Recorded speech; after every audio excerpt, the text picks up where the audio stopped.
इसके पिछले के क्लास में हम लोग electric field intensity due to electric dipole के बारे में पढ़े थे, और हम लोग ये भी देखे थे साथ में कि इक्वेटोरियल पोजीशन और एक्सियल पोजीशन में किसमें ज़्यादा इलेक्ट्रिक फील्ड इंटेंसिटी होता है सेम डिस्टेंस पर, किसमें डबल होता है, किसका हाफ होता है, सब के बारे में डिस्कस कर चुके हैं। आज एक नया टॉपिक और लेके आया हूँ। इस नया टॉपिक में ये है कि अगर एक इलेक्ट्रिक डाइपोल को, ये इलेक्ट्रिक डाइपोल है समझे, ये माइनस क्यू और ये plus q and there has certain distance between them. Okay, तो इसको अगर हम लोग यूनिफॉर्म इलेक्ट्रिक फील्ड में अगर रखते हैं तो क्या होगा, तो इस पर दोनों चार्ज पर एक फोर्स क्रिएट हो जाएगा सेम मैग्नीट्यूड का ना, और सेम मैग्नीट्यूड का एक फोर्स क्रिएट होने के बाद यह क्या करने, इसमें एक कॉपल बल युग्म कार्य करने लगेगा। बल युग्म क्या मतलब, दो समान परिणाम का बल है ना लगे और इन दोनों के बीच में अगर एक दूरी हो तो वो बल युग्म क्या काम करवाता है, उस पर टॉर्क क्रिएट करता है। टॉर्क यानी बल आघूर्ण, और बल आघूर्ण क्या होता है, जहाँ पर बल आघूर्ण पैदा हुआ उसको अपने एक्सिस या सेंटर के प्रति इस तरह से रोटेट करा देता है। ओके, तो ये जो टॉर्क होता है वो दो प्रकार के टॉर्क भी होते हैं, है ना, अभी लेक्चर में देखेंगे। स्टार्ट करते हैं। एक समान विद्युत क्षेत्र में रखे इलेक्ट्रिक डायपोल पर कॉपर बल युग्म। ओके, तो माना कि मैं एक यूनिफॉर्म इलेक्ट्रिक फील्ड बना रहा हूँ। इधर देखिए यूनिफॉर्म इलेक्ट्रिक फील्ड है ये, है ना, और यहाँ पर मैं एक क्या रख दिया हूँ, ए बी, है ना, डाइपोल, जिस पर प्लस क्यू है इस पर, और इस पर क्या है माइनस क्यू है, और इस इलेक्ट्रिक फील्ड का नाम क्या है, ई, है ना, ई वेक्टर इधर है। तो इस पर फोर्स कैसे लगेगा, क्योंकि इलेक्ट्रिक फील्ड हम जानते हैं कि is equal to F vector divided by q. तो अगर इसको मैं ले आऊँगा क्यू, तो इस पर फोर्स क्या लगेगा बोलने, क्यू ई। तो इस चार्ज पर फोर्स कितना लगेगा बोलने से, F vector is equal to q E vector, और इस पर फोर्स किधर लगेगा बोलने से क्या हो जाएगा, F vector is equal to minus q E vector. तो इसका मैग्नीट्यूड क्या होगा बोलने से, F is equal to q E होगा, और इसका भी मैग्नीट्यूड क्या होगा बोलने से, F is equal to q E होगा। समझ आ गया ना ये, यानी तो इसका जो मैग्नीट्यूड है क्या है, वो एक समान है, इसका भी एक समान है, यानी समान परिमाण के दो बल क्या हैं, अपोजिट डायरेक्शन में लग रहे हैं, एक दूसरे के विपरीत। तो इसको हम लोग क्या बोलते हैं, बल युग्म बोलते हैं। ओके, अब यहाँ देखिए ये माइनस है और ये प्लस है, तो माइनस से प्लस की ओर एक क्या होता है, इलेक्ट्रिक डाइपोल मोमेंट होता है ना, और ये क्या है, इलेक्ट्रिक फील्ड, इनके बीच के एंगल को हम लोग क्या लेते हैं, थीटा। तो यहाँ पर थीटा क्या है बोलने से, द एंगल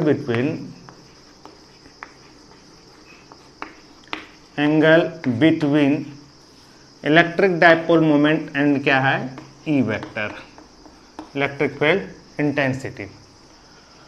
तो इसको हम लोग एक लैंग्वेज में लिखते हैं किस तरह से, कि अगर इलेक्ट्रिक डाइपोल को द्विध्रुव को, है ना, वैद्युत द्विध्रुव को अगर विद्युत क्षेत्र में अगर रखते हैं, एक समान विद्युत क्षेत्र है ना, यहाँ यहाँ यहाँ यहाँ सब जगह इलेक्ट्रिक फील्ड का परिमाण सेम है और उसकी दिशा भी सेम है।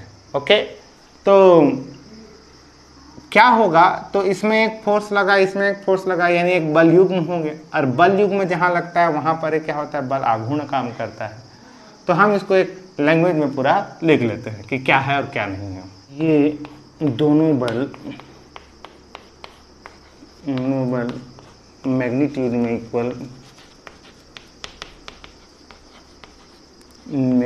इक्वल तथा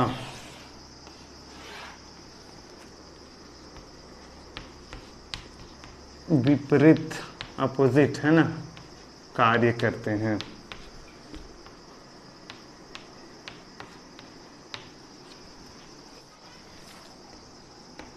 इनकी क्रिया रेखा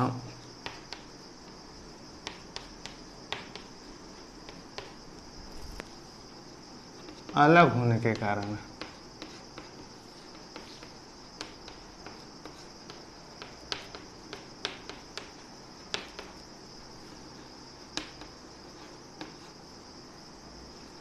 के कारण बल युग्म कार्य करता है, निर्माण करते हैं।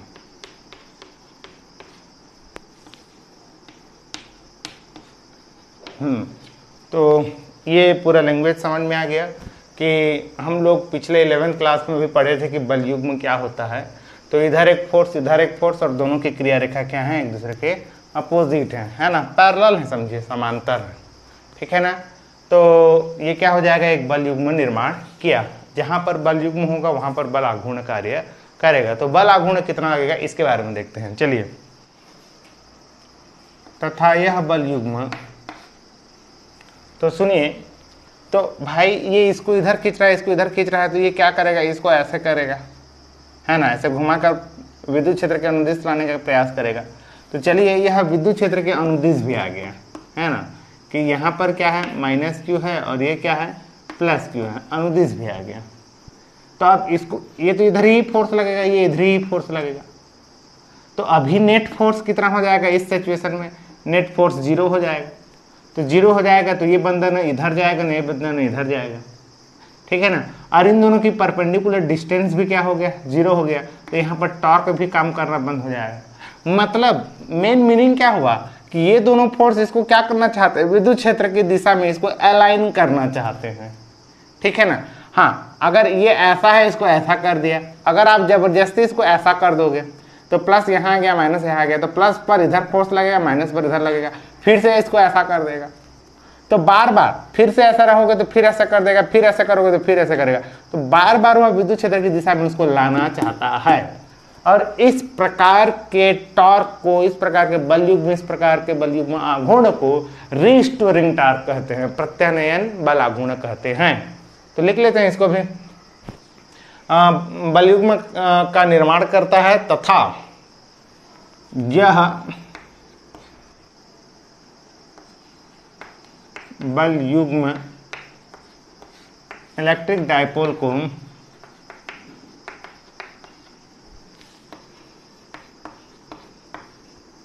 विद्युत क्षेत्र के समांतर लाने का प्रयास करता है।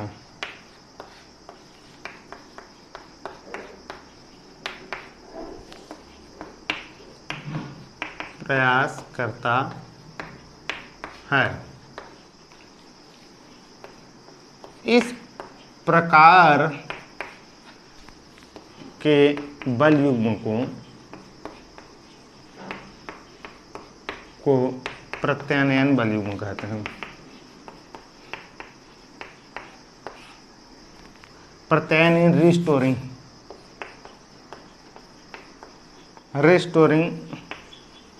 कॉपल कहते हैं। हो गया। रिस्टोरिंग कॉपल का टॉर्क कितना होगा वो निकालना है। तो यहाँ पर प्रत्यानयन बल युग्म का आघूर्ण, प्रत्यानयन बल युग्म का आघूर्ण टॉर्क, और टॉर्क को हम लोग टाउ से रिप्रेजेंट करते हैं। तो टॉर्क इज इक्वल टू क्या होता है, एक बल का परिमाण गुणित उन दोनों बलों का बीच की लंबवत दूरी होता है। तो यहाँ पर मैं क्या लिखूंगा, magnitude of one force, magnitude of one force into the perpendicular distance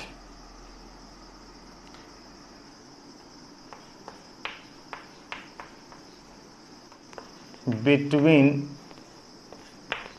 equal and opposite force.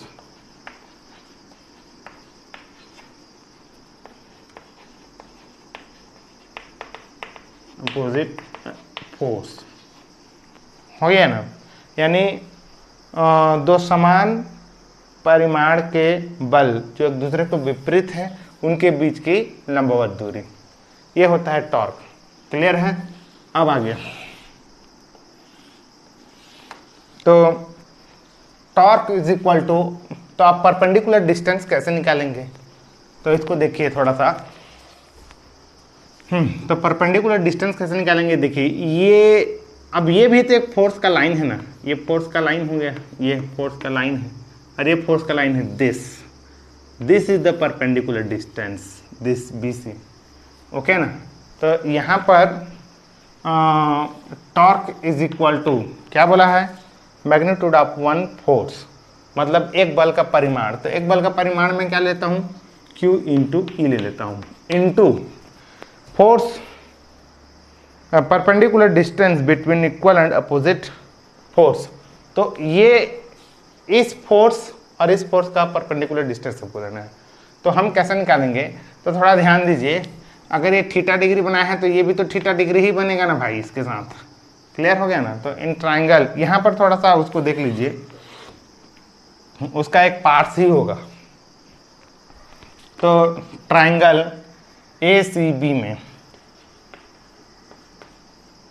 हो गया। तो यहाँ पर ये थीटा है, तो थीटा के सामने वाला चीज क्या होता है? परपेंडिकुलर होता है। तो BC अपान, है ना। अब सुनो, ये 90 है तो 90 के सामने वाला क्या होता है? हाइपोटेनियस। तो AB, तो लंब बटे कर्ण इज इक्वल टू क्या होता है? Sine theta. तो BC इज इक्वल टू क्या हो जाएगा भाई? AB sine theta. और आपको पता है AB साइन थीटा का जो डिस्टेंस होता है वो क्या होता है? 12 होता है। क्लियर हो गया? तो यहाँ पर इंटू क्या हो जाएगा? BC, और इसके बाद आप इसको यहाँ पर बना लेंगे। तो टॉर्क इज इक्वल टू क्या हो जाएगा? QE, और BC का जो वैल्यू हो जाएगा वो क्या हो जाएगा? AB साइन थीटा, और AB का जो वैल्यू है Q into E into 2L sine theta, है ना। एंड वी नो दैट कि Q इंटू क्या है? 2L इज इक्वल टू क्या होता है? P, है ना, इलेक्ट्रिक डाइपोल मोमेंट। तो यहाँ पर क्या हो जाएगा? Q और 2L की जगह हम P लिख देंगे, तो PE क्या हो जाएगा? Sine theta. ये हो गया ऐसा। तो इसको थोड़ा ध्यान देंगे, ये तो इसका मैग्नीट्यूड हो गया। आप पिछले क्लास में ये पढ़े, A cross B is equal to क्या होता है? AB साइन थीटा, और ये क्या होता है? n कैप कुछ, ठीक है ना। और A cross B is equal to क्या होता है? इसका मापांक is equal to AB sine theta होता है। समझ आ गया? तो यहाँ पर इस टॉर्क को मैं क्या लिख सकता हूँ? यहाँ P, देखिए यहाँ AB था, साइन थीटा था, तो AB साइन थीटा को A क्रॉस B का मॉड लिखे हैं, तो P साइन थीटा को क्या लिख सकते हैं? P क्रॉस E का मॉडुलस, ऐसा, ठीक है ना। लेकिन अगर मॉड को हटाएंगे तो इसको हम लोग क्या कर देंगे? Vector quantity. ये मतलब यहाँ से क्या हो गया? जो हमारा टॉर्क होता है वो क्या होता है? वेक्टर क्वांटिटी होता है। तो इसको ना प्रैक्टिकल बेस से इसको देखा गया कि ये किस तरह से घूमता है, और इसका हम लोग एक डायरेक्शन बनाए, है ना, जिसको हम लोग क्या बोलते हैं? राइट हैंडेड रूल के अकॉर्डिंग, कि इस टॉर्क की दिशा किधर होगी। ओके, तो इधर देखिए, इस मैं बल युग्म का दिशा बता रहा हूं, डायरेक्शन किधर होगा, दिशा। तो अगर एक पॉइंट है और इधर P है, देखिए P तो इधर ही है ऐसे करके, और इधर हमारा क्या है? इलेक्ट्रिक फील्ड E है, और इसके बीच में क्या है? थीटा। मैं ऐसे आ रहा हूं, समझ आ गया ना। मैं इसको P माना हूं और इसको क्या माना हूं? E। तो ये एक्सपेरिमेंट के दौरान P से ये E हुआ ना, ठीक है ना, तो ये कुछ इस तरह से इसका जो टॉर्क का जो डायरेक्शन है कुछ इस तरह से हो रहा था, इसलिए हमने फार्मूला में P को हमने सामने लेके आया है। तो देखिए, अब राइट हैंड स्क्रू के रूल के अकॉर्डिंग क्या होता है कि दो होते हैं राइट हैंड रूल के अकॉर्डिंग और स्क्रू। तो स्क्रू में इस तरह से घुमाते हैं, तो P से E की ओर जाऊंगा, ऐसे पकड़ के ऐसे इस तरह से घुमाऊंगा तो ये तो ऊपर की ओर जाएगा, या फिर आप P की ओर इसको कीजिए, E की ओर घुमाइए, अंगूठा किधर है? ऊपर। तो दिस इज द टॉर्क। तो ये हो गया हमारा टॉर्क का डायरेक्शन, ठीक है ना। ये P है और ये ई है, तो पी से ई जाऊंगा तो टॉर्क की दिशा इधर होगी। क्लियर है? तो अगर मैं इसको ये पी माना था और ये ई है तो इधर आ रहा है, तो अगर मैं इस पी को ऐसे कर दूं तो ये इनसाइड हो जाएगा, इनसाइड ऑफ द बोर्ड। तो इसकी जो डायरेक्शन है इसका इनसाइड, और इनसाइड को हम लोग किससे रिप्रेजेंट करते हैं? क्रॉस से, है ना, ये टॉर्क। और वो टॉर्क जो है P और E के दोनों के लंबवत होगा, है ना। तो बल युग्म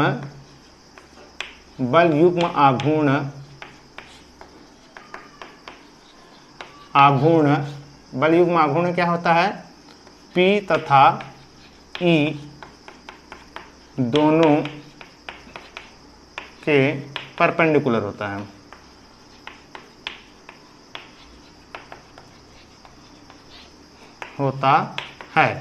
ये हमारा क्या हो गया? उसका डायरेक्शन हो गया। चलिए नेक्स्ट आगे और देखिए, और इसमें क्या क्या है, बहुत अच्छा चीज़ है इसे। इसमें हम कुछ कंडीशन देखते हैं। ये अब समझ में आ गया कि ये टॉर्क कितना होगा? P इंटू ई, है ना। और बेसिक जो है हमारा ये स्थितियाँ देखेंगे कि स्पेशल कंडीशन। तो मैं यहाँ पर स्थिति बता रहा हूँ। फर्स्ट स्थिति, तो स्थिति कैसा होता है?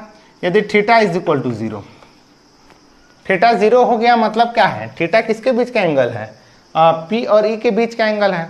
तो P भी इधर हो जाएगा और E भी इधर हो जाएगा। मतलब इलेक्ट्रिक डाइपोल कैसे हो जाएगा?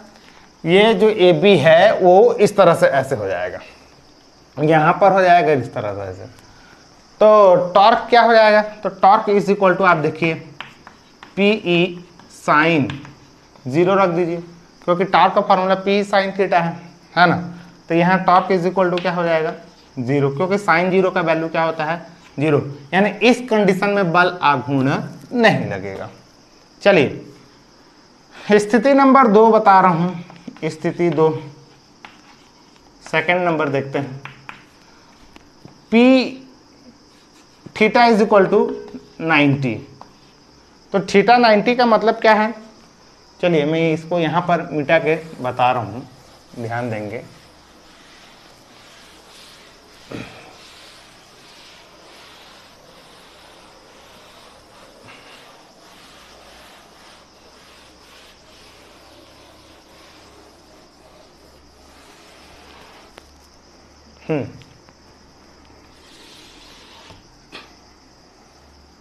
थीटा 90 का मतलब ये हो गया कि आपका E इधरिच है और P इधर है, यानी इलेक्ट्रिक डाइपोल ऐसे होगा, ये माइनस और ये प्लस, इस तरह से ऐसे, ठीक है ना। ये P का डायरेक्शन। तो टॉर्क इज इक्वल टू क्या होता है? आप जान रहे हैं कि PE क्या होता है? साइन, और ये क्या हो जाएगा? 90। तो टॉर्क इज इक्वल टू क्या हो जाएगा? PE। और यह क्योंकि साइन 90 का वैल्यू 1 होता है और साइन में 1 मैक्सिमम है, इसलिए ये टॉर्क क्या हो जाएगा? मैक्स टॉर्क हो जाएगा, PE। ओके, चलिए नेक्स्ट थर्ड कंडीशन जो होता है, अगर थीटा कितना हो जाए? 180 हो जाए। 180 का मतलब क्या है? आपका E का तो डायरेक्शन इधर रहता है, लेकिन P का डायरेक्शन इधर हो जाएगा। तो यानी यहाँ पर माइनस है और यहाँ पर प्लस है, ऐसा। क्लियर है? तो यहाँ पर टॉर्क क्या हो जाएगा बताइए? यहाँ पर भी टॉर्क क्या होगा? 0, क्योंकि साइन 180 का वैल्यू क्या होता है? 0 होता है। अच्छा, एक बात और हम यहाँ पर चर्चा करना भूल रहे हैं, इसको एक बार रिव्यू कर लेते हैं कि यहाँ नेट फोर्स क्या होता है? नेट फोर्स, तो नेट फोर्स देखिए, इधर कितना लग रहा है बोलने से? प्लस QE, और इधर कितना लग रहा है बोलने से? Minus QE। तो नेट फोर्स क्या हो गया? 0। नेट फोर्स अगर किसी चीज में अगर परिणामी बल का मान 0 हो गया तो वह लीनियर मोशन नहीं करेगा, ना इधर जाएगा ना इधर जाएगा, वह लीनियर मोशन नहीं करेगा। लेकिन एक चीज और है कि इस फोर्स QE और इस फोर्स माइनस QE के बीच में क्या है? डिस्टेंस है, कुछ एक डिस्टेंस है ना। और डिस्टेंस क्या है बोलने से क्या बोल सकते हो? 2L साइन थीटा, ऐसा। जैसे हमने यहाँ पर मैं मीटर दिया वहाँ निकाला था। तो इस डिस्टेंस की वजह से क्या हो जाएगा, एक टॉर्क क्रिएट होगा, टॉर्क, और वो टॉर्क क्या आया था, PE sin थीटा। तो सुनिए, यहाँ नेट टॉर्क यानी बल आघूर्ण कुछ है, इसलिए वह अपने एक्सिस के परितः घूम सकता है, लेकिन नेट फोर्स क्या है, 0 है, इसलिए वह लीनियर मोशन नहीं कर सकता। ये दो टाइप्स के बात समझ में आए, एक नेट फोर्स होता है और एक क्या होता है, नेट टॉर्क होता है। अब देखिए संतुलन की अवस्था किसको बोलते हैं, क्लियर। तो ये एक डस्टर है, अगर मैं इसको आपके तरफ लेके जाऊंगा तो क्या ये संतुलन में है, नहीं। अगर मैं इसको अगर ऐसे घुमाऊंगा तो क्या ये संतुलन में है, नहीं। मतलब यहीं पर है फिर भी ये संतुलन में नहीं है, घूम रहा है। आगे जा रहा है, ऐसे ऐसे रोटेट नहीं कर रहा है, फिर भी ये क्या है, संतुलन में नहीं है। अब ऐसे घूमते घूमते आगे जा रहा है, फिर भी ये क्या है, संतुलन में नहीं है। तो इक्विलिब्रियम कंडीशन किसको बोलते हैं, जिस पर नेट फोर्स और नेट टॉर्क अगर दोनों 0 हो जाएंगे ना, तो उस कंडीशन को इक्विलिब्रियम कंडीशन बोलते हैं, है ना। संतुलन स्थिति किसको बोलते हैं, जिस पर नेट फोर्स का मान और नेट टॉर्क का वैल्यू दोनों क्या हो जाए, 0 हो जाए, तब वो कंडीशन को संतुलन अवस्था बोलते हैं। अब इक्विलिब्रियम का भी 2 कंडीशन है, ठीक है ना। यहां पर संतुलन क्या हो सकता है, मैं इसको लिख दे रहा हूं, संतुलन की अवस्था, संतुलन है ना, जहां फोर्स, नेट फोर्स 0 हो और टॉर्क 0 हो। अब इसके 2 हैं, एक क्या होता है, स्थायी संतुलन, और दूसरा क्या होता है, अस्थायी, टेम्पररी। देखिए परमानेंट इक्विलिब्रियम और टेम्पररी इक्विलिब्रियम, है ना, इक्विलिब्रियम, ठीक है ना। यहां पर भी एक इक्विलिब्रियम लिख दे रहा हूं, ब्रियम, ठीक है ना। तो संतुलन, अच्छा आप संतुलन की स्थिति समझ में आया, जहां पर नेट फोर्स और नेट टॉर्क क्या हो, 0 हो, दोनों 0 हो तो संतुलन की अवस्था में है। इसके 2 टाइप्स हैं, एक स्थायी और एक क्या है, अस्थायी। स्थायी यानी परमानेंट रहेगा, है ना, और अस्थायी यानी टेम्पररी, कुछ समय के लिए। तो इसका मैं कुछ एग्जांपल कुछ इस तरह से, स्थायी और स्थायी क्या है, इस तरह देखिए, मान लीजिए एक ढालू है और इस तरह से ऐसे करके कुछ ऐसे ढालू है, ठीक है ना। यहां पर एक साइकिल को खड़ा कर दीजिए, ये एक साइकिल है इस तरह से, और यहां पर भी एक साइकिल है, चुपचाप खड़े हैं। तो ये साइकिल नहीं इधर जा रहा है, नहीं इधर जा रहा है, ना चल रहा है, नहीं कुछ नहीं, अतः ये स्थायी है, और ये भी एक क्या है, स्थायी है। लेकिन इस स्थायी पोजीशन से, मतलब इक्विलिब्रियम है जी, सॉरी स्थायी नहीं, संतुलन अवस्था में ये साइकिल भी संतुलन है, ये साइकिल संतुलन, ना आगे चल रहा है ना उसका व्हील घूम रहा है। अब मैं इस साइकिल को पकड़ा और यहां ऐसे ले आया, ऐसे करके यहां पर ले आया, अब छोड़ दूंगा तो क्या हो जाएगा, फिर से यहां आ जाएगा। या साइकिल को अगर ऐसे भी किया, छोड़ दूंगा तो फिर क्या हो जाएगा, फिर से ऐसे हो जाएगा। मतलब अगर इसको डिस्टर्ब करोगे ना, फिर भी यहीं पर आ जाएगा, और इधर डिस्टर्ब करोगे ना, फिर यहीं पर आ जाएगा। लेकिन इस साइकिल को डिस्टर्ब करके देखिए, इधर डिस्टर्ब किए बेटा जिंदगी भर वापस नहीं आएगा, इधर भी डिस्टर्ब करके देखिए, फिर इधर गिर जाएगा तो ये वापस नहीं आएगा। तो ये वाला जो कंडीशन है ये अस्थायी इक्विलिब्रियम है, और ये वाला जो कंडीशन है वो परमानेंट इक्विलिब्रियम है। क्लियर हो गया। तो कुछ इस तरह का सिचुएशन यहां पर भी होता है, उसको देखिए कैसे होता है कि ये हमारा इलेक्ट्रिक फील्ड है, ये आप जान रहे हैं, है ना, और यहां पर मैं ये माइनस है और ये क्या है, प्लस है। क्लियर है। तो मैं इस तरह से इसको बना देता हूं, ये देखिए, ये प्लस है और ये क्या है, माइनस है। क्लियर हो गया ना। तो इसको अगर पकड़ूंगा और ऐसा हिला, डिस्टर्ब किया, तो प्लस पर फोर्स तो इधर लगेगा, माइनस पर फोर्स इधर लगेगा, फिर से ऐसे आ जाएगा। अगर इसको ऐसे डिस्टर्ब किया तो प्लस पर फोर्स इधर, माइनस पर फोर्स इधर, फिर से इधर। यानी ऐसा अगर पोजीशन में है और उसको मैं अगर डिस्टर्ब कर रहा हूँ तो वह अपने फिर से उसी अवस्था में चला जा रहा है। यानी प्लस इधर है माइनस इधर है, यानी माइनस इधर है प्लस इधर है। इस कंडीशन में अगर इधर डिस्टर्ब करो फिर भी ऐसे, इधर डिस्टर्ब करो फिर भी ऐसे, मतलब इधर इलेक्ट्रिक डाइपोल मोमेंट की दिशा P इधर है और E की दिशा इधर है। तो P और E के बीच में कितना डिग्री बना? 0 डिग्री। इस समय नेट फोर्स भी क्या है? 0। और थीटा अगर 0 होता है तो उस समय टॉर्क भी क्या है? 0। यानी नेट फोर्स भी 0, टॉर्क भी 0, क्योंकि आप जान रहे हो ना कि फोर्स इधर लग रहा है, इधर एक फोर्स इधर एक फोर्स, दोनों को जोड़ दूंगा तो 0 आया, अभी बताया। तो ये सिचुएशन कैसा है? ये स्थायी संतुलन। तो इसको यहां पर आप लिख सकते हैं, यह स्थायी संतुलन होता है, स्थायी संतुलन की स्थिति होता है, संतुलन की स्थिति है ऐसा।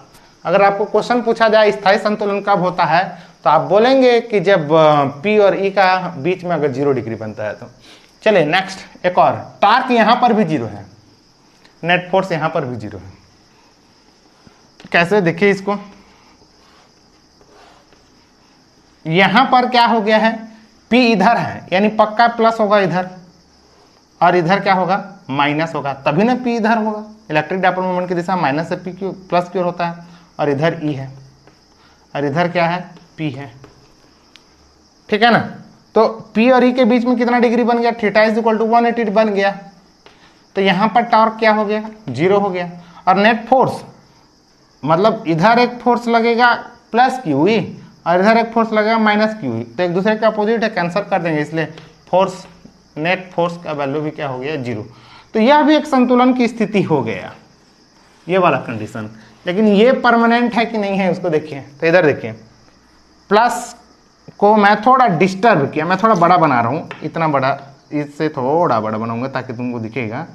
ये देखिए ऐसा डिस्टर्ब किया, यानी इस प्लस को इधर ले आया और इस माइनस को इधर ले आया, डिस्टर्ब किया ना। तो प्लस पर फोर्स इधर तो लग गया अब ऐसे, और माइनस पर फोर्स इधर लग गया। अब क्या हुआ? इन दोनों के बीच में एक परपेंडिकुलर डिस्टेंस भी क्रिएट हो गया। तो टॉर्क लगता है तो क्या करता है? उसको विद्युत क्षेत्र के अनुदिश लाने का प्रयास करता है और ऐसे धड़ से ऐसे घूम जाएगा, ठीक। अगर हम लोग ऐसा करें, इस तरह से ऐसा करें, है ना, प्लस इधर है और माइनस इधर है, तो प्लस पर फोर्स उधर लगेगा, माइनस पर फोर्स इधर लगेगा, फिर भी एक डिस्टेंस क्रिएट हो गया, तो इसको अब ऐसे घुमा देगा, समझे ना। यानी इलेक्ट्रिक डाइपोल को अगर इलेक्ट्रिक फील्ड में रखेंगे तो इलेक्ट्रिक डाइपोल मोमेंट की दिशा को विद्युत क्षेत्र की दिशा में करने का प्रयास करता है, इलेक्ट्रिक डाइपोल मोमेंट की दिशा को विद्युत क्षेत्र की दिशा में। तो यह धड़ से इलेक्ट्रिक डाइपोल मोमेंट की दिशा को इलेक्ट्रिक फील्ड की दिशा में करने का प्रयास करेगा। तो यह सिचुएशन स्थायी नहीं है, यह अस्थायी है ना। इसको हम लोग क्या बोलते हैं? टेम्पररी इक्विलिब्रियम कंडीशन, ये हो गया। तो ये होता है एक टॉर्क और इसके बीच में जो भी फोर्स लगता है उसके बारे में।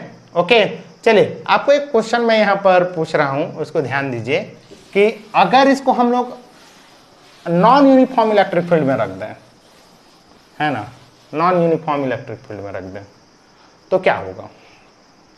नॉन यूनिफॉर्म इलेक्ट्रिक फील्ड का मतलब देखिए ऐसा, ये ऐसा है, ये मैं कुछ इस तरह से बना रहा हूँ, आप समझ गए होंगे कि जहाँ पर फील्ड लाइंस ज़्यादा हैं वहाँ पर इलेक्ट्रिक फील्ड के हैं ज़्यादा हैं, इस तरह से ऐसे, ये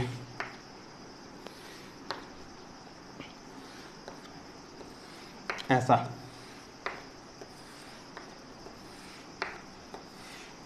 मतलब यहाँ पर इलेक्ट्रिक फील्ड लाइंस का कंसंट्रेशन क्या है?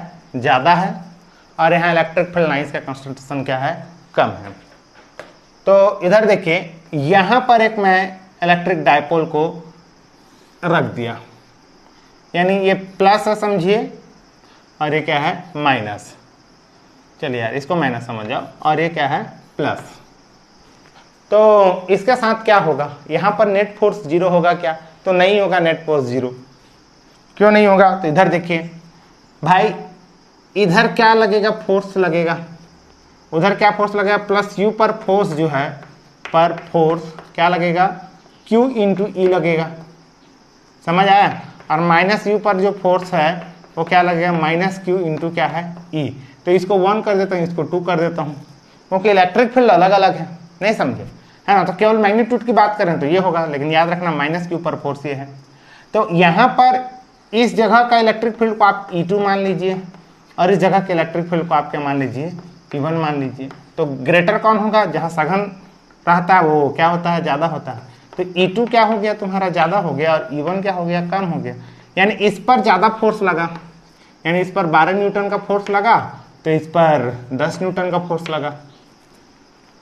ठीक, तो 12 में 10 को घटा दो तो 2 न्यूटन इधर ही होगा। तो 2 न्यूटन के कारण से इसको ऐसे धीरे धीरे इधर खींचते ले जाएगा। यानी इधर भी इलेक्ट्रिक फील्ड है लेकिन नॉन यूनिफॉर्म है।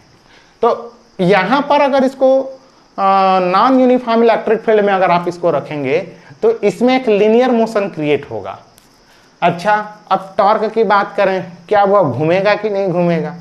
तो सर टॉर्क के लिए इक्वल फोर्स चाहिए। तो इधर देखिए, इसके पास 12 है तो इसके पास 10 भी तो है ना, 10 और 10। तो ये 10 इस 10 के साथ क्या हो गया, इक्वल। तो ये 10 और ये 10 एक दूसरे की वजह से इस पर एक क्या होगा, टॉर्क क्रिएट होगा और ये घूमना स्टार्ट हो जाएगा, है ना। घूमना स्टार्ट हो जाएगा और इस 2 न्यूटन की वजह से चलना स्टार्ट हो जाएगा। यानी वो दोनों काम करेगा, लिनियर भी चलेगा और क्या होगा, रोटेट भी करेगा, अगर उसको नॉन यूनिफॉर्म इलेक्ट्रिक फील्ड में अगर रखते हैं तो। नेक्स्ट यहां पर एक चीज है, इसका यूनिट क्या होता है, टॉर्क का यूनिट। तो आप देखिए P इंटू ई इसका फार्मूला है। तो P क्या है, इलेक्ट्रिक डाइपोल मोमेंट है ना। तो इलेक्ट्रिक डाइपोल मोमेंट का क्या होता है, Q इंटू क्या होता है 2L, और ये क्या होता है, फोर्स अपान Q। तो यहां से Q कैंसल हो गया तो न्यूटन मीटर हो गया। उतना लंबा चौड़ा करने की जरूरत नहीं है, आप यहाँ से जान रहे हो torque force into distance newton metre. यह कैसा क्वांटिटी है बोलने से, वेक्टर क्वांटिटी। ये इसकी डायरेक्शन किधर होती है ना, P से E के परपेंडिकुलर होती है, और P से E जाना है हमेशा, E से P नहीं जाएंगे नहीं तो नेगेटिव वैल्यू दे देगा। ओके, इसका डिसाइड अब मैथ एग्जाम में भी अगर लिखेंगे तो E को P इसको पहले कर देंगे ना तो दिक्कत हो जाएगा। अगर उसको पहले करेंगे तो एक माइनस साइन लगाना पड़ेगा, क्योंकि इसके फीचर्स के बारे में आप क्लास 11th में भी पढ़े। ओके, तो this is all about this कि अगर एक इलेक्ट्रिक डाइपोल को अगर एक किस में रख दें, इलेक्ट्रिक फील्ड में रख दें, तो उसके साथ क्या क्या घटना घटित होता है, ये हो गया। नेक्स्ट लेक्चर में हम लोग वर्क और क्या बोलते हैं पोटेंशियल एनर्जी की बात करेंगे इसी फील्ड में कि क्या होता है क्या नहीं होता है। ओके, तो आज के लिए इतना करते हैं।